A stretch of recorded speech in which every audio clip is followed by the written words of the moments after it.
a autoridade da igreja é superior à da Bíblia, por esta razão de interpretação de que a Bíblia é posterior à igreja. A igreja veio primeira. Por essa razão, ela tem esta autoridade. É bom termos isto em mente. E a Igreja Católica, então, organizou aquilo que se chama o direito canônico, em que ela estabelece o que é permitido e o que é proibido, claramente. Então, nesse sentido, o arcebispo de Olinda, Recife, agiu absolutamente, rigorosamente dentro da lógica católica.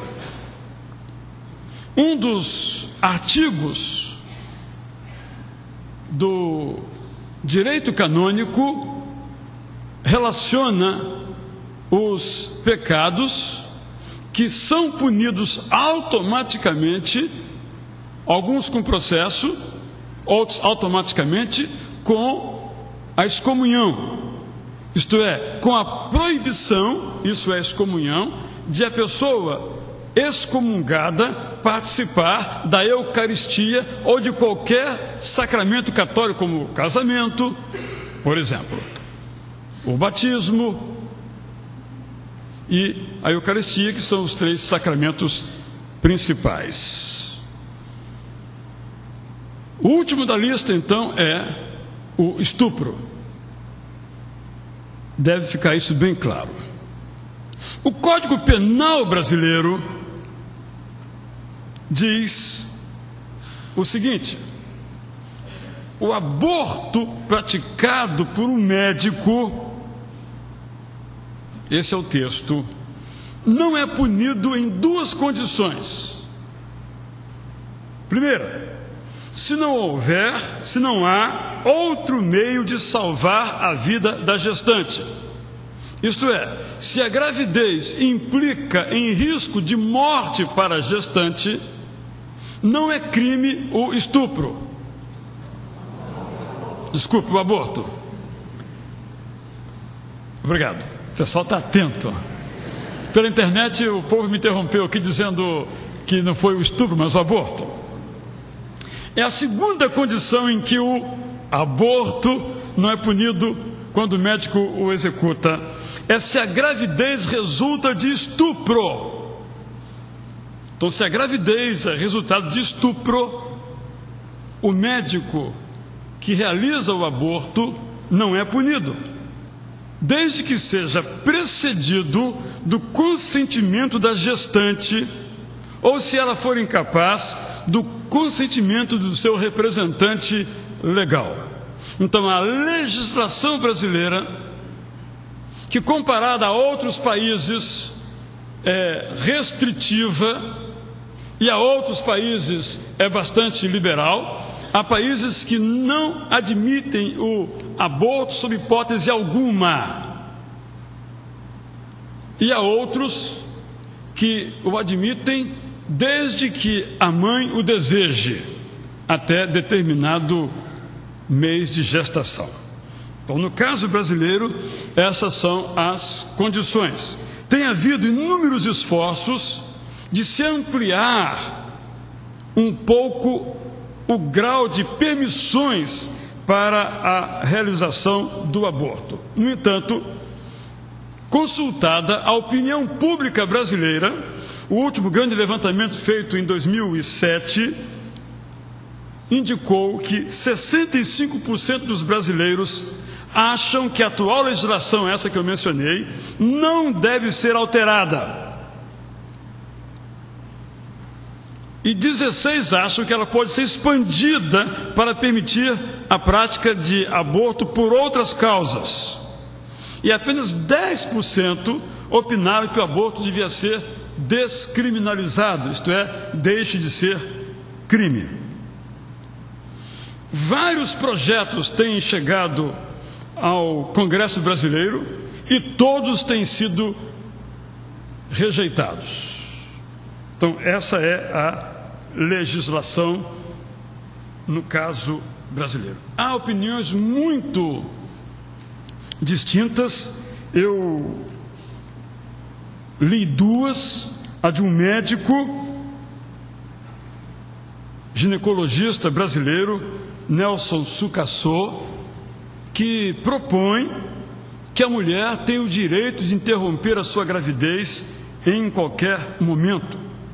E espantou-me quando vi aqui uma mãe sendo avisada que o seu filho estava no berçário, precisava de sua ajuda. Depois o outro me veio exatamente esta menção, onde ele fala do benefício, mas dos grandes prejuízos da maternidade, e que a mãe deve ter esse direito pelos infortúnios que a gestação pode lhe trazer.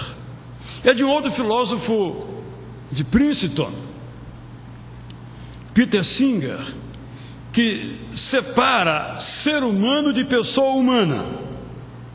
Pessoa humana é aquela que tem consciência de que é um ser humano.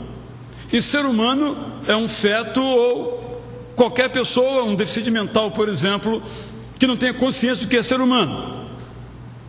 Destes é legítimo tirar-se a vida, já tendo nascido. E é um filósofo de grande repercussão em alguns lugares. Só para mostrar como o assunto é bastante complexo e é uma pressão, de certo modo, de alguns grupos, no caso do Brasil, para mudança na legislação. Então eu quero, nos 10 minutos que me restam, apresentar algumas frases a este respeito. Primeira, os costumes mudam com o tempo, mas nem todo costume é legítimo. Um dos argumentos a favor, portanto, da liberação ou da descriminalização do aborto é o número de abortos clandestinos. De fato, no mundo são realizados 46 milhões de abortos por ano. Morrem 70 mil mulheres em decorrência de abortos feitos de modo inseguro. No Brasil, ocorrem 1 milhão de abortos por ano, morrendo 180 mulheres. Se então o costume é este, se o aborto já existe, se ele é real, então o melhor caminho é liberá-lo, é torná-lo não mais um crime. Esse é o tipo de argumento muito fácil. Se todo mundo bebe, vamos liberar a bebida. Eu recentemente ouvi um argumento solidíssimo vindo de setores da ONU de que a droga deve ser legalizada. Não tem jeito mesmo, então legaliza e organiza melhor, porque não funcionou outro sistema. Então é mais prático adotar-se a prática humana, mesmo inaceitável, como se sendo aceitável. Eu pergunto, se a pedofilia se tornar uma prática cada vez mais comum, deve deixar de ser um crime? O mesmo se aplica ao próprio estupro. Primeiro ponto é esse, então.